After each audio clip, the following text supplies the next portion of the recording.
O comentador da CNN, Sebastião Bugalho. Sebastião, muito boa tarde. Boa tarde, Sebastião. Boa tarde. O que faz falta são novas regras, mais apertadas, ou políticos com mais sentido de ética?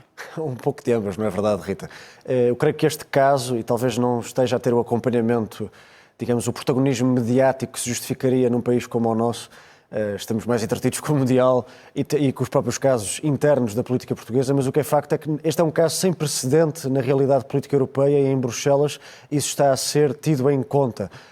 Para termos um contexto ainda mais profundo do que se está a passar, além da Vice-Presidente do Parlamento Europeu, que ainda agora tu, Rita, descrevias e contavas um pouco da sua biografia, no centro deste alegado esquema e das suspeitas das autoridades belgas está uma organização não governamental, uma ONG, ironicamente chamada Combater a Impunidade, liderada e fundada por um ex-eurodeputado italiano, o Sr. Panzeri, António Pietro Panzeri, que contava no seu board honorário dessa ONG, que visava combater a impunidade e falar dos direitos humanos no mundo, contava em vários nomes conhecidos de todos nós, a recente ex-alta representante para a política externa europeia, Federica Mogherini, o ex-primeiro-ministro francês Cazeneuve e até uma atual eurodeputada portuguesa, Isabel Santos, eleita pelo Partido Socialista, que, entretanto, por escrito, já se distanciou dessa ONG e já pediu o seu abandono, digamos, a sua renúncia de funções dentro dessa ONG que está no centro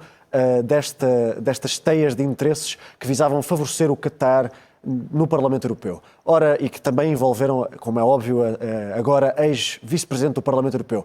O que é, digamos, preocupante e ao mesmo tempo particular nestas ligações é, no fundo, o facto de uma forma tão pública e tão notória, uma ONG com um enorme poder de influência, que contava com todas estas figuras de proa, ex-funcionários europeus e atuais funcionários europeus, está envolvida em suspeitas que, nomeadamente, envolvem corrupção direta e o dinheiro em massa recebido tanto pelo ex-eurodeputado Panzeri como pela agora ex-vice-presidente do Parlamento Europeu, Sebastião, a senhora grega Callas. Sim.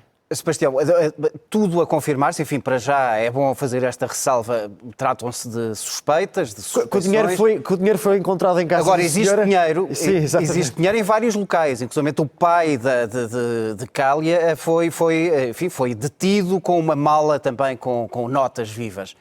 Além do dinheiro encontrado em casa da vice-presidente do Parlamento Europeu. Portanto, quer dizer, aparentemente há um rastro de dinheiro e assim será mais fácil desembrulhar a situação. O que eu te perguntava é confirmar-se isto será uma porcaria, e eu explico porque é que estou a usar a expressão, e se tu concordas, porque isto nos remete para os PIGs, mais uma vez. Nós estamos aqui perante eurodeputados, todos eles do sul da Europa. Grécia, sim. Itália... e, portanto, esta reputação dos países do sul da Europa vai ficar, mais uma vez, muito mal vista no seio da Europa. Sebastião, o que é que tens a dizer sobre isso? Absolutamente. Os mais visados são oriundos de países como Itália, Grécia e também Portugal, nesta triste coincidência que é uma eurodeputada a fazer parte do board da ONG que está no centro destas suspeitas e que neste momento vai ser desmantelada necessariamente porque perdeu a credibilidade toda. Aliás, o atual diretor-geral da ONG já foi detido e está neste momento detido. Também era um senhor italiano, mas que não era eurodeputado, nem ex-eurodeputado. O ponto aqui, no fundo, é mau para os países do sul da Europa, é mau para o Partido Socialista Europeu, os chamados SNDs, os Socialistas e Democratas Europeus, na medida até tinham tido, agora nas últimas europeias, até tinham tido um reaparecimento. Justamente na medida em que, essencialmente, os suspeitos desta operação, conduzida pelas autoridades federais belgas, fazem parte dos socialistas europeus e também parte, como dizia, geograficamente dos países da Europa do Sul, excetuando, por exemplo, um caso que envolve o gabinete de uma atual eurodeputada belga, que sucedeu justamente a Panzeri na liderança do Subcomitê de Direitos Humanos do Parlamento Europeu. Este é um pormenor que é interessante nós falarmos aqui, Pedro, porque envolve um elevado cinismo, não é? Porque todas estas pessoas... E eu falei com vários eurodeputados à esquerda e à direita que acompanharam as votações e que acompanharam a vida política dos suspeitos desta operação que estão detidos neste momento. Todas estas pessoas eram muito vocais na defesa dos direitos humanos e tiveram lugares de proa no Parlamento Europeu e na política europeia. Da mesma forma que foram vocais no apoio ao Qatar, apesar de todas as críticas que foram atribuídas. Era aí que eu queria chegar, quer dizer, como é que todas estas pessoas não estranharam?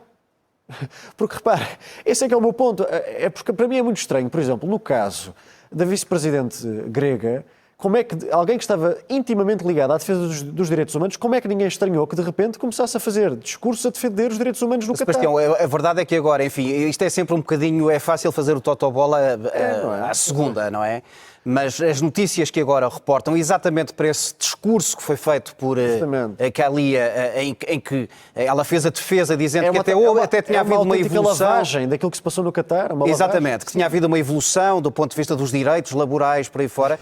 O que vem agora nas notícias é que na altura muitos eurodeputados consideraram excessivo e estranho o discurso. Pois, mas isso é dito agora. Na altura, ninguém levantou a lebre, não é? Nesse sentido. Justamente. E, por exemplo, no caso desta ONG que está no centro das suspeitas, e eu antes ainda queria falar um pouco sobre o projeto de resolução que os dois maiores partidos hesitaram muito a levar a voto em plenário em Bruxelas. Mas o que é interessante aqui?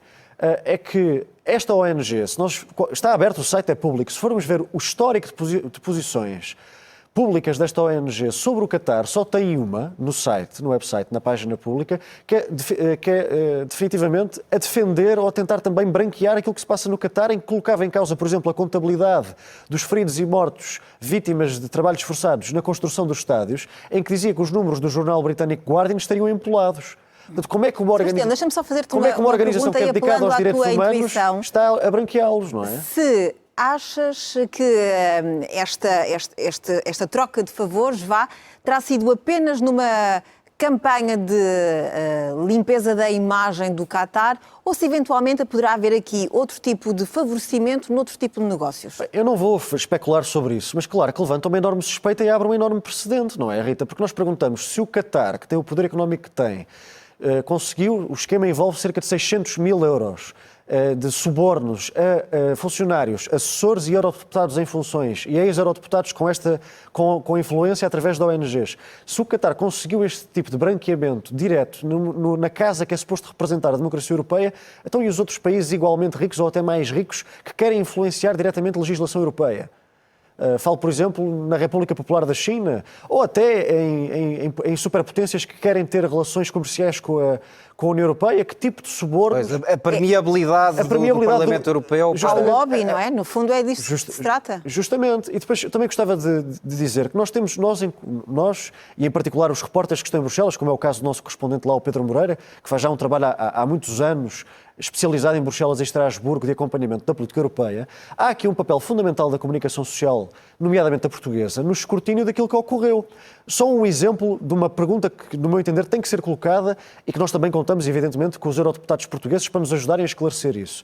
Foi apresentada uma resolução em plenário no Parlamento Europeu de condenação ao Qatar. Nós não sabemos, por exemplo, porque não houve votação nominal, ou seja, nós não temos acesso à votação eurodeputado a eurodeputado, porque foi decidido que ia ser assim, e é relativamente comum que assim seja, mas foi uma votação em braço no ar.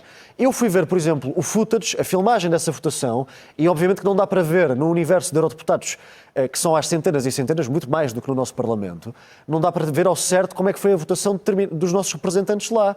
Quer dizer, temos que também saber como é que se comportaram os nossos eurodeputados e os eurodeputados suspeitos nesta operação em votações que visavam diretamente os direitos humanos no Qatar. Sim, soubemos relativamente à Rússia, por exemplo. Exatamente. Última... E, por exemplo, nas reuniões de conferência de líderes parlamentares, também é muito importante saber qual é que foi o posicionamento dos socialistas europeus e dos eurodeputados do Partido Popular Europeu em relação, eu acho que isto é fundamental, nós enquanto cidadãos, temos o direito a saber qual é que era a opinião dos nossos eurodeputados nas conferências de líderes à porta fechada sobre a apresentação de resoluções sobre os direitos humanos no Qatar. Portanto, falas no fundo de transparência, escrutínio, exatamente para tirar margem de manobra a esta opacidade, não é? Que depois convida... Para não haver qualquer tipo de dúvidas, porque quer dizer, por exemplo, não me passa pela cabeça que os nossos eurodeputados e nós, à esquerda e à direita, temos um percurso, no meu entender, enquanto país, formidável na defesa dos direitos humanos no mundo, na fiscalização de atos eleitorais pelo mundo.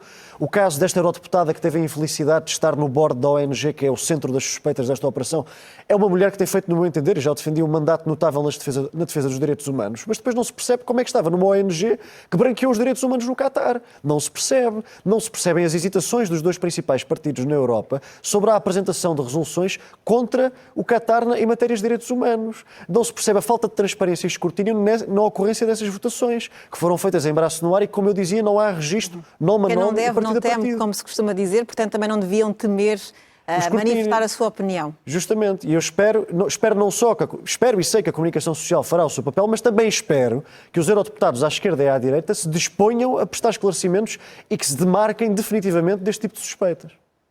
Sebastião. Obrigado. Obrigada por esta análise.